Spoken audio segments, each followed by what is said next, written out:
Hello and welcome back to Ftrain Live, and today we will be doing a recording of my book, Underaf, and without further ado, Underaf by Matthew J. Canty. To Michael Canty for showing me something concrete. Book 1, Prelude. Without my family, I'd be lost like a fishing boat with no pole on the intercoastal. Chapter 1, A Hard Day's Night. Rain fell hard on the marble pillars. A man with a dark hood appears from a cave and utters a few words. Coming down now. It could be storming a few hours. He continues noticing the footsteps of what could be a small force of the king. Pole should be around here somewhere, Bronn thinks to himself. The horse was a 3-year-old, and keeping him close would be essential to his survival. Where's that horse? Bronn says aloud, uncertain of the status of the king's men, sure to be on his tail, especially after what he just did. A loud neigh draws Bronn's attention, and he turns around, seeing a small, shaggy horse barreling toward him. He knocks him to the ground, a loud grunt leaving Bronn's lips, as the horse begins to settle down. Dang it, Pole! Bronn yells, angry at the disobedient horse. Bronn stands up and brushes himself off, moving quickly to his young horse and giving him a pat on the head. Thanks for coming back for me, Bronn says, a rare smile breaking out on his weathered face.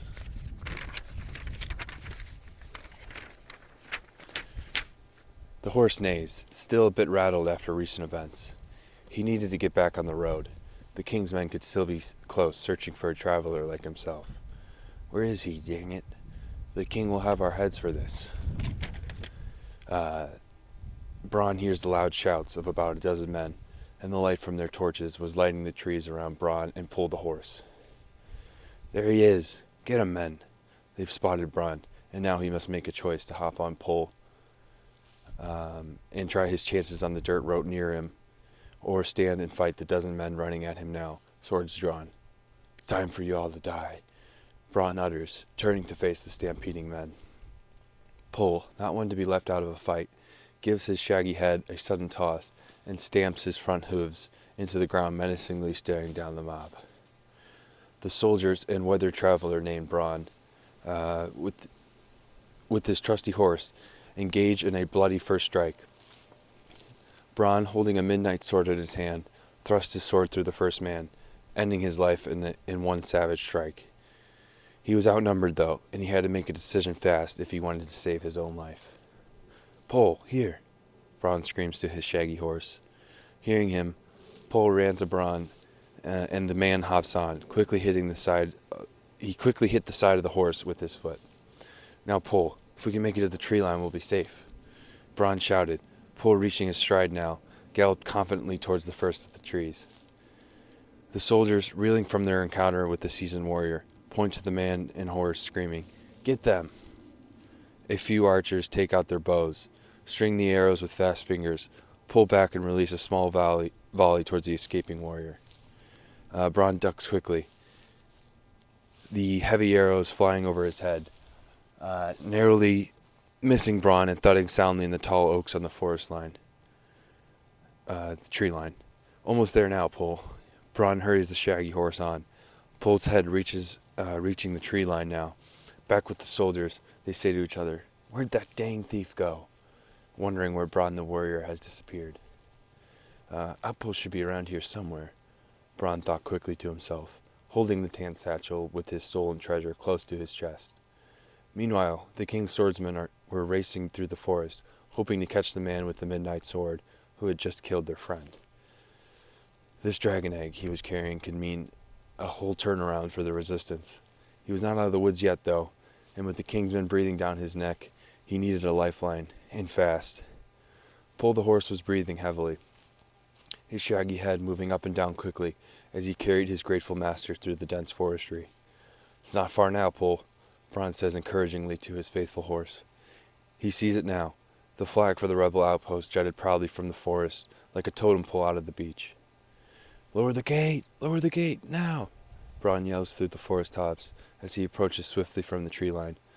2 sleepy-looking guardsmen pick their heads up from 2 cozy thatch hut chairs. Ronald, open the gate now! Jerry the guardsman yells to his compatriot. Ronald begins running towards the gate lever, the sounds of horse hooves getting louder as a weary-looking traveler approaches on horseback, in his arms a large sack made of leather. "Here goes," Ron shouts, as he grabs and pulls the lever down triumphantly. The old gate creaks loudly, begins to fall quickly over a small dugout trench surrounding. Bron and Pole were hammering down now, gaining traction on the forest floor as he galloped on. Bron rides the horse through the gate, feeling better about his fate as a wanted man. Once inside outpost gates, Bron hops down from his faithful horse and gives him an appreciative pat on the head. "That's a good horse. We'll see to finding you the best grain that Goldilocks can buy once we sort this mess out," Bron tells his horse, moving quickly now towards the center of outpost. "I need to find the Grand Maester now," Bron thinks to himself, hugging the warm satchel to him closely, feeling the dragon egg inside, responding softly to his touch. Passing through a set of tall oak doors, Bron begins to think to himself about his longtime friend and former teacher, the Grand Maester, and hopes he can come to a resolution to this wild story as soon as possible. The Grand Maester sits on a large wooden throne, his large head balding in the middle, giving him the look of a wise old monk. "Bron, you're here to visit your old friend," the Grand Maester says affectionately to the warrior as he makes his way to the center of the floor. Still holding the precious dragon egg he went through so much to retrieve. "I'm sorry to barge in like this, Grand Maester, but we have a bit of a problem," Bron says to the Grand Maester, needing his help at this moment. "I see that. It's been this long, and you haven't even challenged me to a game of Dazzle Elves chess yet," the Grand Maester responds, standing now to meet his former student on the floor of the hall. "There will be time for that later, Grand Maester. Right now, we need to deal with these 12 Kingsmen that are approaching on horseback," Bron exclaims, the Grand Maester's face changing from content to shocked. Chapter 2, The Grand Maester's Hall. "Why are they after you?" Grand Maester questions his former student, pondering the answer. "They're after this," Bron replies, as he takes the satchel off his shoulder, lowering the egg to the ground. Bron opens the satchel, pulling out a red with purple veins egg and gently setting it down on the floor of the Grand Maester's hall. The egg almost seemed to give off a small light of its own, and its two occupants were now ablaze in its glow. "By the 5, the Grand Maester says, looking around quickly, likely making sure they're not being listened to. "I didn't know where else to turn. A prize like this will draw half of Underaf knocking on your door, and I definitely didn't feel like all that publicity today," Bron replies, certain he needed the Grand Maester's help if he had any hope of surviving this ordeal. 3 loud knocks interrupt the Grand Maester and students' fervent conversation, and a boy's voice yells out, "The Kingsmen are here, coming hard and fast from the south." "We need to get moving to the gate now," Bron yells to his teacher. The Grand Maester raised his arms quickly, placing both his hands on Bron's shoulders firmly. "Bron, you still have that sword I made for you?" He asked his former student, waiting nervously for the answer. "Sure do," replies Bron, Midnight the sword glistening with the dark light in the otherwise candlelit room. Good. You'll need that if we're to make it out of this one alive," the Grand Maester says to Bron, a faint glimmer of the young man he used to be flickering across his chiseled face. Bron yells to his maester, "We need to go now if we're to reach the outpost gate before the Kingsmen. I'll leave the egg here to keep it as safe as possible." Bron gets up to leave, his Grand Maester following behind him. As they exit the Grand Maester's home, Bron turns to his former maester again and says, "If we make it out of this one alive, I'll let you name the dragon." The Grand Maester looks like a shock goes through him as the words from his favorite former student hits his ears. The 2 men break out into a run as Pole the horse pulls up alongside them. "There you are, Pole. Grand Maester, hop on with me and we'll ride to the gate." The 2 men hop on the horse and gallop fervently to the large, menacing gate. Looking onto the deep forest that it almost seems from another world. "Haven't had a workout like this in years," the Grand Maester yells to Bron. Pull the horse, moving quickly now as they near their destination of the gate. A sturdy-looking boy with chestnut hair holding a longbow is waiting for them near the gate. its large oak frame in the upright position, keeping the king's men who have gathered near the large body of water encircling the outpost, thankfully at bay.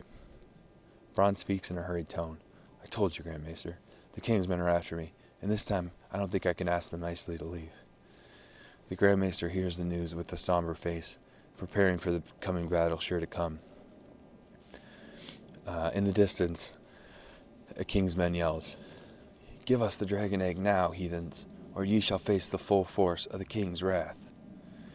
He was a tall man, dressed in armor tinged with gold, and he led a group of 11 large men dressed in similar armor. I'll send you where I sent your danged friend, Bronn cries, the Grand Maester and him preparing for what felt like certain death. The king's men are ready to make their move. The thoughts of their deceased comrade weighed heavily on their hearts. Bronn turns to the Grand Maester and says, It's about time we cut these king's men down to size. Both hop off and turn to the sturdy boy they encountered earlier to say, Cover us with a barrage of arrows as best you can. He nods. Now is the time for action, though, and Grandmaester and Bronn grab their swords, while Grandmaester uses a magic spell he knows to teleport behind the kingsmen. It's fancy seeing you here, Bronn says to Grandmaester as they pop out on the other side. Bronn pulls his sword Midnight and stabs one of the men in the back, killing him instantly. Where is Phil with those... he begins to say, when suddenly 2 arrows fly through in succession, killing 2 more kingsmen. 9 kingsmen left, and Bronn turns to Grandmaester, Midnight glistening with dark energy beside him. Bronn, we need to move, Grandmaester starts to say, before 2 kingsmen begin to attack him, and Grandmaester uses his emerald sword Gemini to parry both their attacks. You think it'll be that easy, then? The tall man in the gold-tinged armor roars, leaping forward with a blue-tinged sword glistening on his hip. I hope you know this is for the good of all of Underaf, Bronn shouts to Aaron, remembering then their long history in the academy together. Enough words, let's fight, Aaron replies by drawing Crystallis the blue sword in one fluid motion. I hope you know I won't let you stop me, Aaron. Bronn draws Midnight and lunges towards Aaron. The other 8 men start to reach for their swords when Aaron says to them, No, stop. I can handle this scum myself.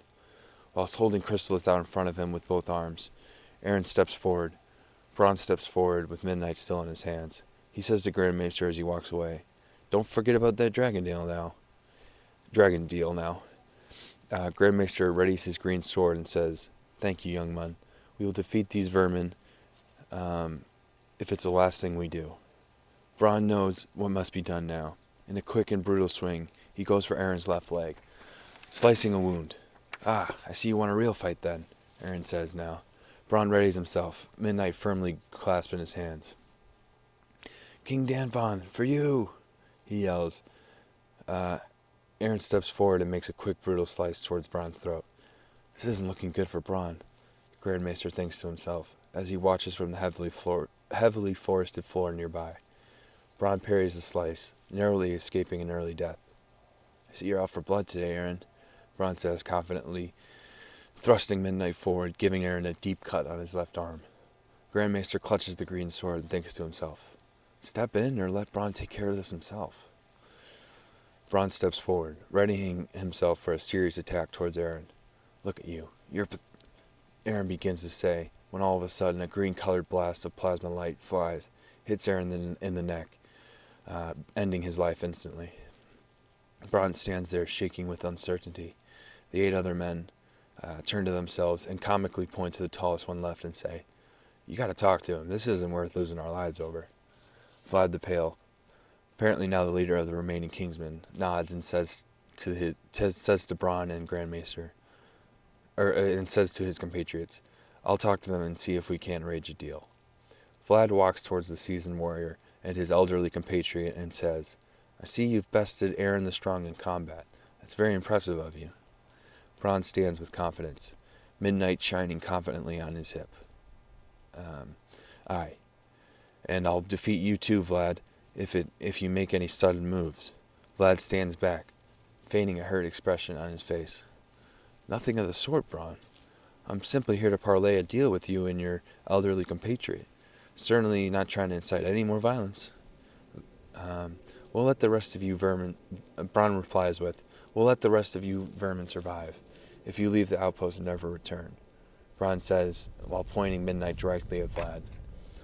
Vlad says in return, listen, Bronn, you know the king as well as I do, and you know he'll want that dragon egg back. Bronn takes a step forward to say, leave the king, come join the resistance, and make Outpost a safer place for all. Vlad stands there a moment looking thoughtful. Fine, we accept your offer. I assume our new lord will be providing a place to stay for the night for his new soldiers? Bronn turns to Grand Maester. What do you think, Grand Maester? Do we take these outsiders in and train them? Grand Maester says in reply, we need good men for the resistance. Trust your gut on this one, Bronn.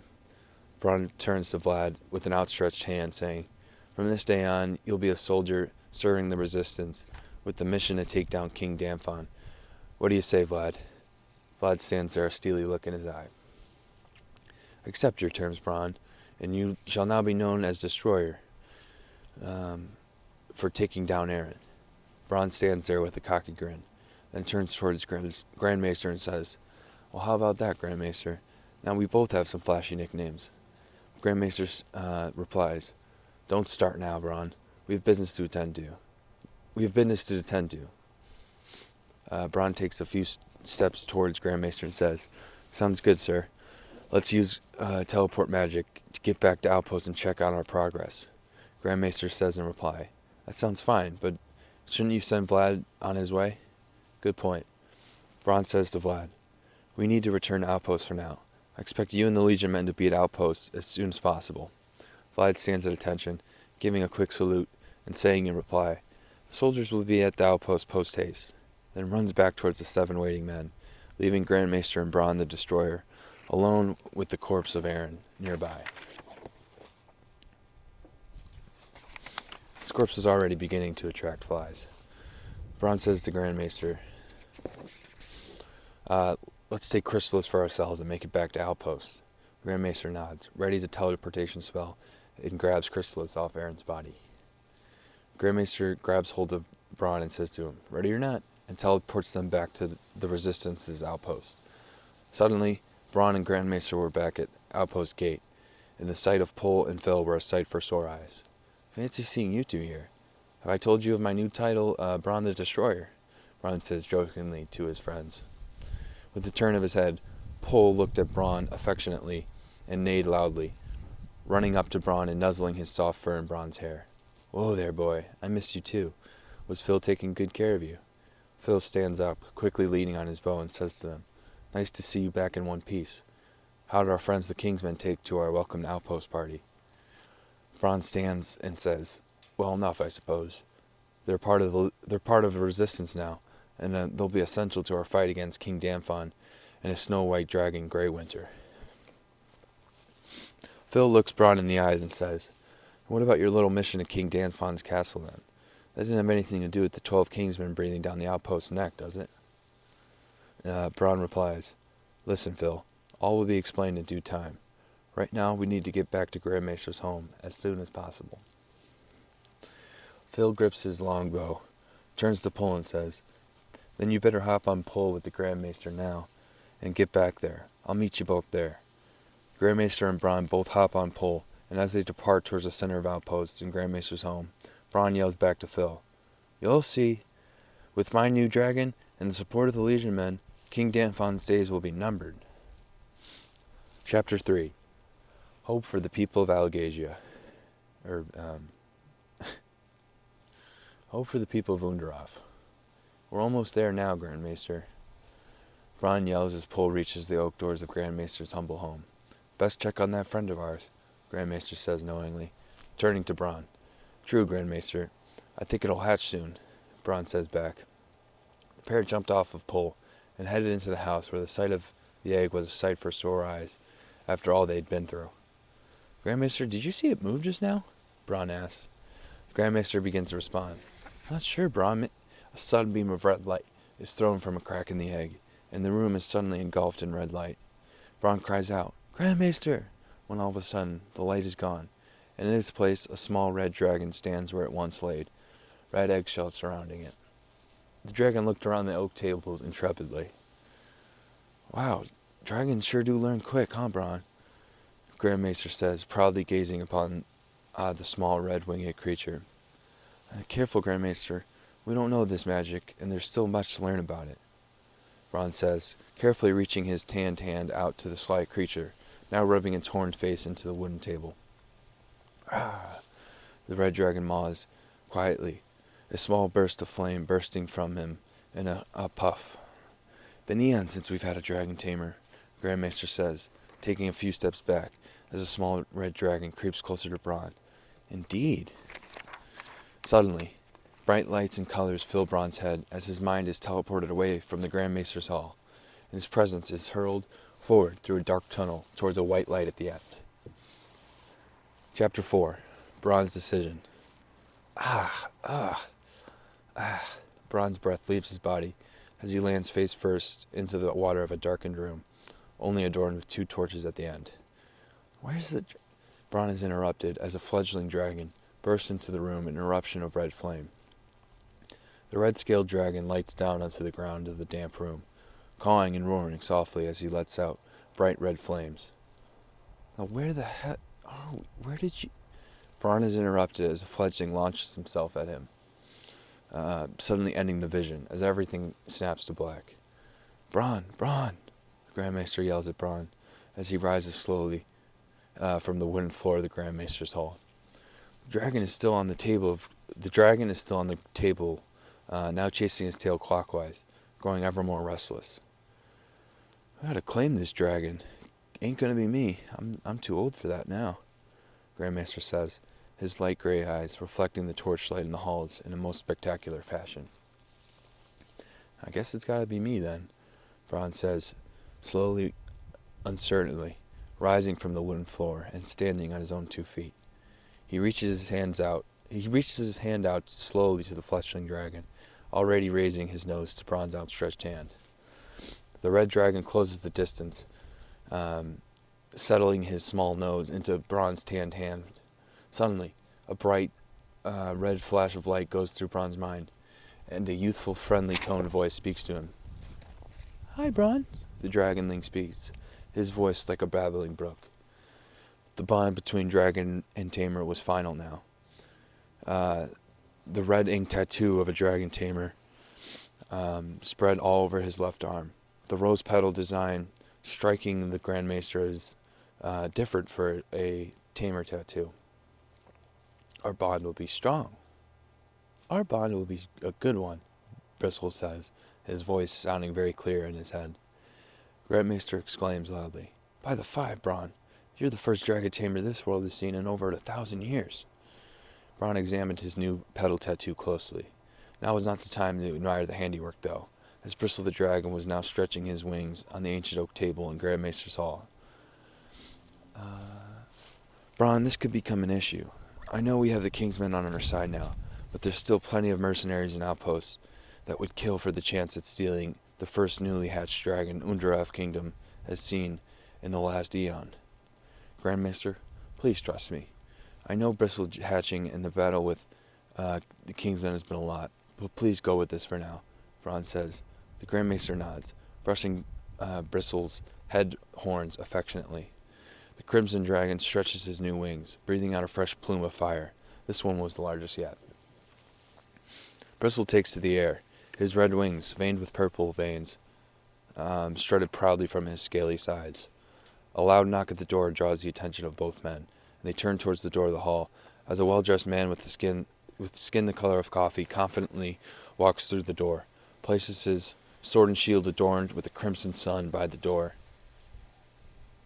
and turns towards the 2 men and begins to address them. "What is going on in here?" Jace says, visibly concerned by the sight of 2 knights, one of which now has a crimson dragon perched on his broad shoulder. "We need to figure things out right now, before King Danfon catches wind of this and sends us all to his dungeon," Jace says, his voice echoing throughout the Grand Maester's hall, and his white cloak rustled silently against the ancient wooden floor, the red sun it was adorned with moving along with it. Listen, Jace, Bristle has just hatched, and I'll need some time right now to bond with this dragon before King Danfon catches wind of this and sends us away to his dungeon. Bronn rises with his newly hatched dragon, reassuring Jace in that moment. He takes a seat in a wooden chair nearby. You think King Danfon will just forget so easily the crime you've committed against his kingdom? His wrath will be thorough and merciless, and your bond with Bristle now will hardly matter at all. Jace speaks quickly, in a tone that suggests he should be careful with his words. The Grand Maester, Bronn, and Jace all gather around the small dragon, wondering now what the right course of action should be. The 3 torches in the hall burn brightly. Well, obviously, Bronn's going to take the dragon, as it clearly is already bonded with him, Jace says. Thank you, Jace. His bronze rose pattern dragon tamer tattoo glistened red and purple in the evening hours. Sir Bronn, what exactly do you expect to do with Bristle now that he is your dragon? Jace proclaims, his voice echoing throughout the Grand Maester's hall. Well, we are bonded now. I'm his as much as he is mine, Bronn replies. Bristle blows a steady stream of fire now, brightly red-colored. Suddenly, a knock on the hall door, and everyone gathered snaps their heads towards the door. Chapter 5. Sharing is caring. The horse rider rounded the tree line, emerging into the clearing with containing a small clear pond in the middle. The brown parcel bag at her side shook softly, and she brushed her autumn red-colored hair out of her face. Be quiet, little one. It's not too far now, she says to the parcel softly, dismounting from her horse and taking a few strides towards the blue pond. Sharon thought back to her days as a young girl. The old forest kingdom of Elxes felt far away now, but she always held a piece of home with her in her heart, running through the tall trees with her friends, and helping her mom retrieve water from the local well. The memories flooded back to her for a moment, leaving her breathless and in a need for a minute to think. It's not far to the Resistance's outpost now, Sharon says quietly to herself, aptly mounting the large brown broodmare and giving the tassels a quick but hard snap. Sharon trotted the horse through the dense forest, hearing birds and vermin rustle softly around her. The red flag of outpost flew proudly above the forest top, and a wave of relief passed over Sharon as she pulled the broodmare towards the main gate. "Halt and state your business," a gruff voice yelled out from a small thatch hut next to the main gate. "For delivery for the Resistance," Sharon replies. "Enter, but take care to follow the law," the man in the hut tells Sharon as she enters the outpost. Strange sounds and smells greeted her as she entered outpost. Her broodmare followed behind patiently. "I need to find Grand Maester," Sharon whispered to herself, noticing the sharp gazes towards her direction from the stall merchants, whom were working tirelessly away, setting up food in their baskets to sell for the next day. Grand Maester's hall was just up ahead, the oak and maple hall sticking out amongst the more modest wooden structures surrounding it. As she approached the hall, she was reminded of the years she spent at outposts with the Grand Maester, studying tomes of the ancient days, when dragons roamed the skies freely and peace ruled the land, before King Danfon seized power, plunging the entire of Underaf into chaos. Sharon grabbed the dragon head pommel on the wooden door and banged it loudly 3 times. Within seconds, her old Grand Maester appeared, gray, wispy hair and all. "Sharon!" he exclaimed, his long graying eyebrows jumping to the top of his forehead, and an expression that took years off his face. "It's nice to see you too, Grand Maester," Sharon replies, brushing past her old Grand Maester and entering into the well-lit hall. She was greeted by the sight of a tall, handsome stranger, a stocky man from Esrika, and more astonishingly, a baby dragon dyed crimson in his blood, with thin purple veins creeping across its wings. Grand Maester, her wings. "Grand Maester, who is this?" the tall stranger asked, instinctively reaching towards the small dragon on the table, as if to shield it from her view. In an attempt to shield it from her view. "Bronn, meet Sharon. Sharon, this is another apprentice of mine named Bronn. I'm sure you two will become fast friends," Grand Maester says jovially, unaware of the awkwardness in the room, tugging at the wiry mustache on his lip. Jace, this is Sharon. Sharon, meet Jace, chief of the kingdom of Estrica, and currently a missionary from there. Jace gives a quick head nod as a greeting. Grandmaster, are you sure it's a good idea she's here? That, Bronn says, instinctively guarding Bristle with his body. Yes, Bronn, we can trust her. Believe me, I know there are plenty of enemies in the kingdom, but Sharon is definitely an elf I know we can trust. Grandmaster quickly cuts Bronn off, leaving his former student with a bit of a disgruntled look on his face. Bronn and Jace, was it? Yes, you may trust me. But more importantly, I have something you both should see. Sharon reaches into the brown parcel bag at her waist and gently hoists from its folds a sage-green egg with golden wiry veins protruding from its shell. Bronn and Grandmaster both gasp. Grandmaster clutching the wooden necklace around his neck and proclaims, By the five, Sharon, where did you find this? Meanwhile, the crimson hatchling with purple veins stretches his nose out, gingerly sniffing the green egg with some curiosity. The elves have more secrets than humankind knows of, Sharon replies cryptically, and we don't... Her words are cut off as the world around her cuts to black. Sharon is suddenly flying through a kaleidoscope of green and gold colors towards a bright white light. She looks around in amazement and hurtles and passes through the white light into a small forest clearing.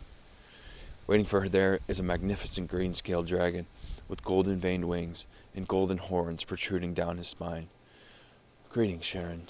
A voice speaks in Sharon's head. How did you do that? She breathlessly asks. We have a bond now, Sharon, one that will never be broken. The sage-colored dragon replies. And how did we make this bond? Sharon asks. A dragon chooses its tamer, Sharon, and I have chosen you, special one. Incredible, she says, but before she can say another word, this reality was ripped from before her eyes, and she awoke on the warm wooden floor of the Grand Maester's hall. Elf, speak to us. What just happened? Jace asked, his curved sword and shield glistening on the wooden. His curved sword and his shield glistening on the wooden table nearby. The dragon just spoke to me, Sharon says. Suddenly, a sharp pain in Sharon's head, and another bright flash of green light this time fills the Grand Maester's hall, and in its wake, a small sage-green dragon with golden veined wings. Hello, Sharon, a polite voice says in her head. Man, 2 dragons by the 5. 2 dragons in one day. This has to be some kind of record, Bronn says, as Bristle curls up on his shoulder, sparks coming out of her nose as she snores softly with her eyes closed. True, and I think this might be it for a while, though, Sharon says, a thorn branch tattoo already beginning to appear all over her left arm.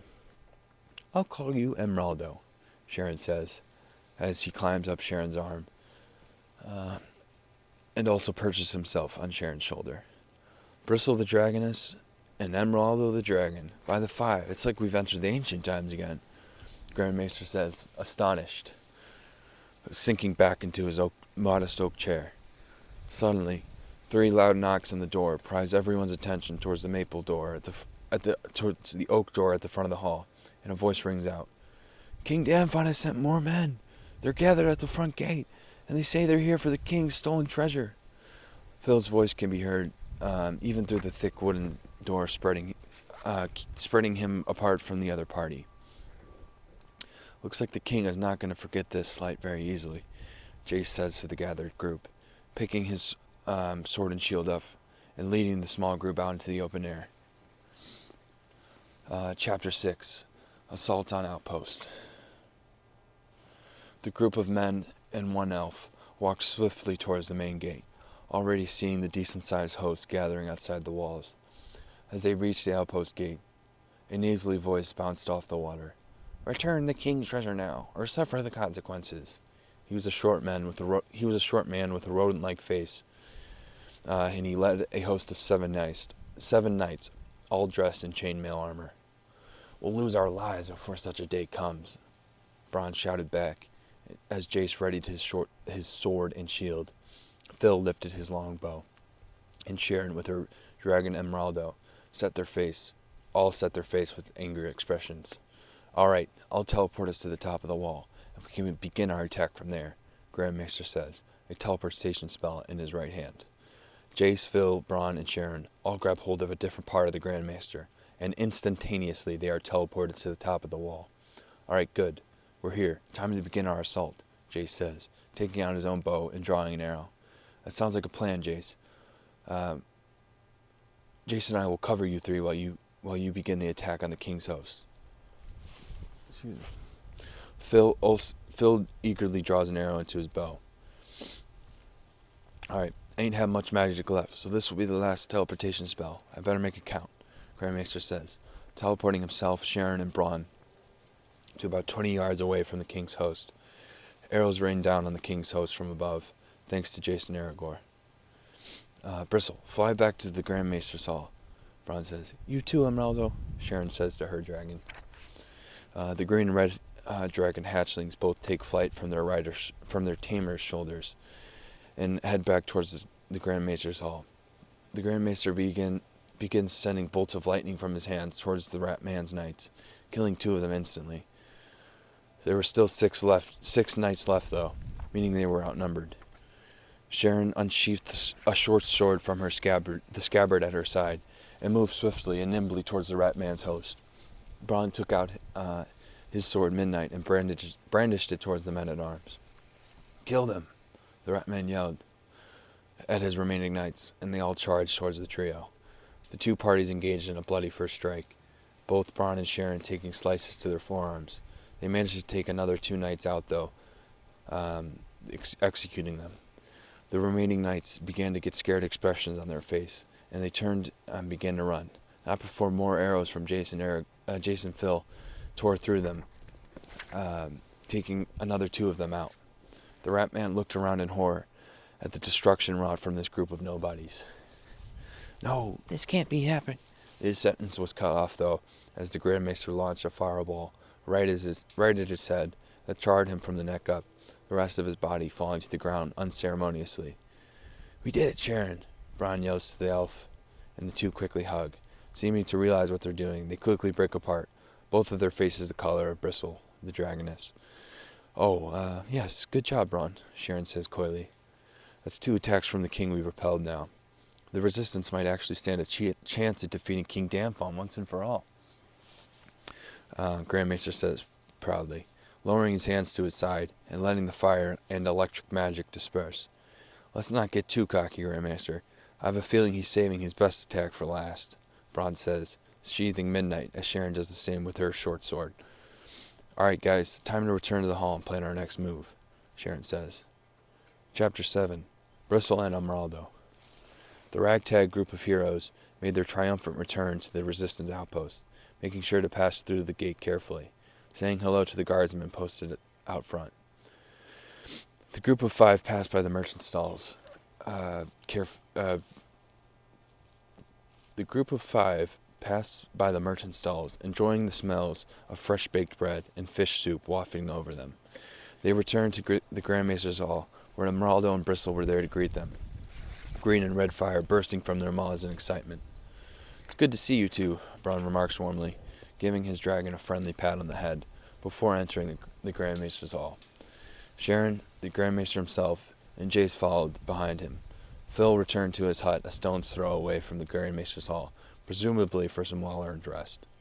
Twilight was settling out on Outpost now, and Grandmaster set a tea kettle on the furnace and asked Bristle to light the fire. Bristle helped him out, lighting the tinder below and which sent smoke up through the chimney and up into the darkening sky above them. Jace sets down his son's sword and shield and turns to Bronn, Grandmaster, and Sharon, saying, Now that we have King Danfon's attention, what's next? Bronn replies, Sharon and I are both tamers now, meaning we will need some time to raise the dragons before we can do anything against King Danfon and his snow-white dragon, Grey Winter. It had hardly been a day, and already the 2 hatchlings were beginning to grow, their heads widening and the tips of their wings lengthening. Sharon walked over to Emeraldo, and the dragonling hopped on his tamer's shoulder eagerly. She fed him a rapid haunch, the young dragon gulping the entire thing down in one bite. Bronn did the same with Bristle, and the dragoness began to calm down, gazing curiously at Emeraldo. Warm thoughts and feelings crept into Sharon's head, and she looked down to see the source was Emeraldo. Dragons often like to communicate through feelings and emotions instead of words, especially at a young age. From Bristle, Bronn was receiving similar emotions of warmth and happiness. Come to Uncle Grandmaster, little ones, the wise man said affectionately, and the two dragonlings flew to either one of Grandmaster's shoulders. You're already calling yourself Uncle, eh, Grandmaster? Bronn asked, amused by the idea of his old teacher taking on the role of doting uncle to the two dragons. Pole was about 20 yards away, in the stable next to Grandmaster's hall, where he raised his head and lifted his ears suddenly, having just heard a high-pitched scream in the distance. Chapter 8. Jaggernon the Gargoyle. What a mess King Danfon made this time. A huge, hideous creature with dark gray skin, shrunken wings, and 2 black twisted horns, thought to himself carefully, examining the host of 30 men that the king had prepared for him to attack outposts with. Always so careless, that one. He should have given the egg to me. Would have made a delicious breakfast.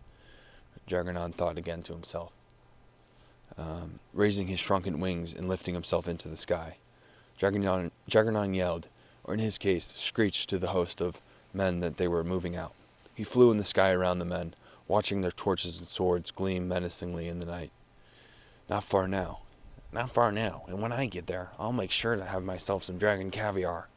The 30 men approached outpost on foot, the massive wooden structure jutting out from the surrounding forest like a shoulder protruding from the chest. Chapter 9. Heat of the Resistance. We need to move now. If the king sent the Grandmaster cuts Bronn off, then we're all doomed. Right, he replies, taking hold of Bristle's sides, much to her dismay, the dragoness flooding his head with unpleasant feelings. Sharon does the same with Emeraldo, who says to Bronn, we need to leave the dragons here. They're not big enough to be of any use in this battle. Jace rushes to grab his sun-adorned sword and shield. I'll meet you there at the main gate. I'm sure that's where they will attack, Jace hurriedly says, sprinting out of the Grandmaster's hall. Grandmaster, you stay here too. Watch the dragons. I don't want you getting hurt, Bronn says. Grandmaster responds, that's fine, Bronn, but before you go, let me transfer my knowledge of lightning bolt to you. Grandmaster reaches out, grabs Bronn's shoulder, closes his eyes, and transfers the knowledge of lightning spell to him. Thank you, Grandmaster. We're ready to defeat Jaggernon now. Bronn says, him and Sharon the elf leaving the hall. Go with my blessing, young ones, and take Jaggernon out for the resistance. Bronn and Sharon cross the distance between the Grandmaster's hall and the outpost gate, swiftly meeting up with Phil and Jace on the way. Before they reach the gate, Vlad and his men met up with them too, raising their number of total warriors to 12. The 11 men and 1 woman walked briskly to outpost gate and positioned themselves around the perimeter in a semicircle. Here, Sharon, consider this a gift for becoming a new dragon tamer. From the tan bag at his side, Bronn pulls out Chrysalis, handing the blue sword over to Sharon, who graciously accepts it, putting the sword at her side. Thank you, Bronn. This is most generous of you, Sharon says. The 12 saw from atop outpost gate. Jaggernon and his 30 men gathered at the edge of the bay surrounding outposts. Jaggernon himself was hovering low above the ground, his mouth frothing with yellow foam. Bronn takes command of the situation and says, Sharon, you and I will teleport behind the enemy and attack. Jace, you lead Phil and the soldiers in an arrow barrage. With a confident look on his face, Jace says, Aye, Destroyer, 5 speed be with you. With no further words, Jace and Phil lead the newly appointed soldiers up to the top of the wall, and Bronn and Sharon teleport behind Jaggernon and his host. Alright, I think we'll call it there for now.